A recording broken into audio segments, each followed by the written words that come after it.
বাংলাদেশে রেলওয়ে সংযোগ প্রকল্পে প্রায় ৫,০০০ কোটি রুপির অর্থায়ন ও নির্মাণ কাজ স্থগিত করেছে ভারত। শ্রমিকদের নিরাপত্তা এবং রাজনৈতিক অস্থিতিশীলতার কারণ দেখিয়ে এই সিদ্ধান্ত নিয়েছে দেশটি।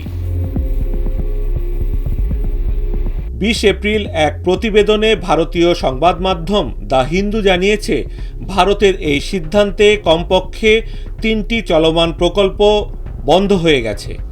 একই সঙ্গে ৫টি অন্যান্য প্রকল্পের সমীক্ষার কাজও থমকে গেছে। বেশিরভাগ প্রকল্পই ভারতের উত্তর পূর্বাঞ্চলের সঙ্গে মূল ভূখণ্ডের সংযোগ স্থাপনে বাংলাদেশ হয়ে যাওয়ার কথা ছিল।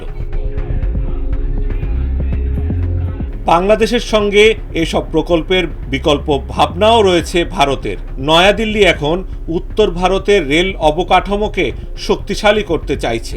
এজন্য ভুটান ও নেপালের মাধ্যমে সেভেন সিস্টার্সের সঙ্গে বিকল্প সংযোগের সম্ভাবনা খতিয়ে দেখছে। একটি সূত্র জানায়, ভুটান নেপাল হয়ে রেল সংযোগ গড়ে তুলতে প্রায় ৪,০০০ কোটি রুপির একটি পরিকল্পনা বিবেচনা করছে ভারত।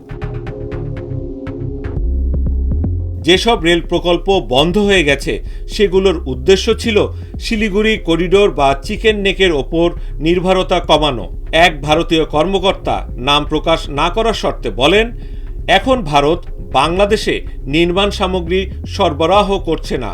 সংযোগ প্রকল্পে অর্থায়নও বন্ধ রাখা হয়েছে, কারণ এই রুটগুলো পাশের দেশ দিয়ে যাওয়ার কথা ছিল। প্রকল্পগুলো চালুর আগে কিছু রাজনৈতিক স্থিতিশীলতা প্রয়োজন। তবে প্রকল্পের ভারতের অংশে নির্মাণ কাজ পরিকল্পনা মতোই চলছে। বাংলাদেশে এখন পর্যন্ত ভারত 3টি প্রকল্প স্থগিত করেছে। সেগুলোর মধ্যে রয়েছে আখাউড়া আগরতলা সীমান্ত রেল সংযোগ, কুলাউড়া শাহবাজপুর রেলপথ নির্মাণ, খুলনা মংলা বন্দর রেলপথ এবং ঢাকা টঙ্গী জয়দেবপুর রেল সম্প্রসারণ প্রকল্প। আখাউড়া থেকে ত্রিপুরা রাজ্যের আগরতলা সীমান্ত রেল সংযোগ প্রকল্পটি ভারত সরকারের প্রায় ৪০০ কোটি রুপি সাহায্যে বাস্তবায়িত হওয়ার কথা ছিল। এর দৈর্ঘ্য ১২.২৪ কিলোমিটার, যার ৬.৭৮ কিলোমিটার বাংলাদেশে এবং ৫.৪৬ কিলোমিটার ত্রিপুরায়। কুলাউড়া শাহবাজপুর রেলপথ এই প্রকল্পের অংশ। খুলনা মংলা বন্দর রেলপথ প্রকল্পটি একটি সুবিধামূলক ঋণের অধীনে বাস্তবায়িত হওয়ার কথা ছিল। এর মোট খরচ ৩,৩০০ কোটি রুপি।